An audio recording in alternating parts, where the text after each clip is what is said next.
San Francisco is a popular tourist attraction for its art scene and historical background.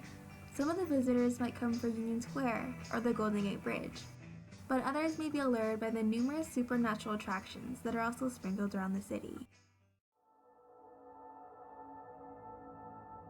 Constructed by Adolf Sutro and opened in 1896, the Sutro Baths was the world's largest indoor swimming establishment, with 7 pools complete with high dives, slides, and trapezes.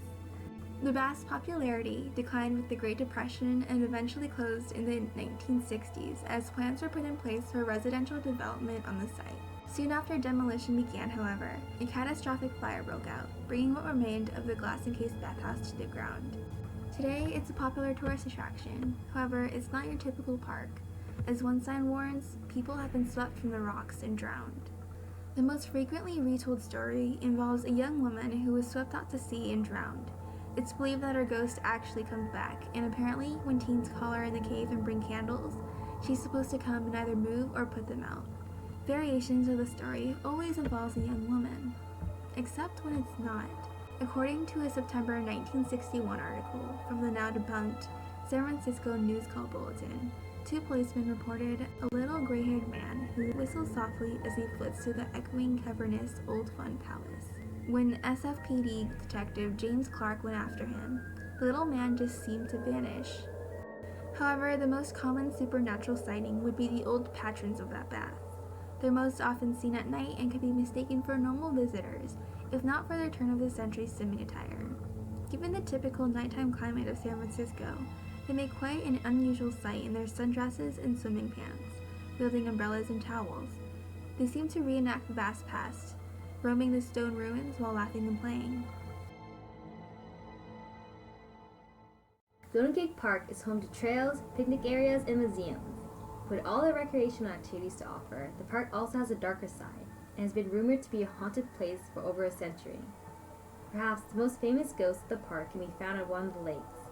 In the daytime, Stowe Lake looks serene, but at night, it's a whole different story. In the park, a mother was pushing her child in a stroller and sat down on the bench in front of the lake. Another woman sat beside her and they began talking. The 2 chatted and no one noticed the stroller rolling away into the murky water. After the 2 women finished talking, the mother noticed her baby was gone and panicked. The distraught mother walked around the entire lake all day and night and asked people if they had seen her baby.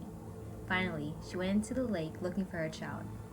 The story goes that she never surfaced, and although the body of the dead baby was eventually found, her body is still missing. Since this tragic accident, it is said that the ghost of the mourning mother has never really gone away. The earliest report of the ghost, also known as the White Lady of Stowe Lake, is published in the San Francisco Chronicle on January 6, 1908.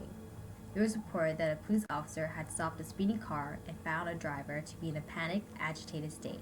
The man told the officer that a glowing woman in white had appeared in front of his car and seemed to exude a thick cloud that had almost caused him to crash, after which he had sped away filled with terror. Rumor is said that if someone says, white lady, I have your baby," 3 times, the woman will appear. She will ask, "Have you seen my baby?" If you say yes, she will haunt you. And if you say no, then she will kill you. An unusual phenomenon connected to this tragedy is a statue located near the lake, Pioneer Mother. Supposedly, when the ghost is active, witnesses report the statue moves, and sometimes a 3rd child's shadow is also seen next to the woman.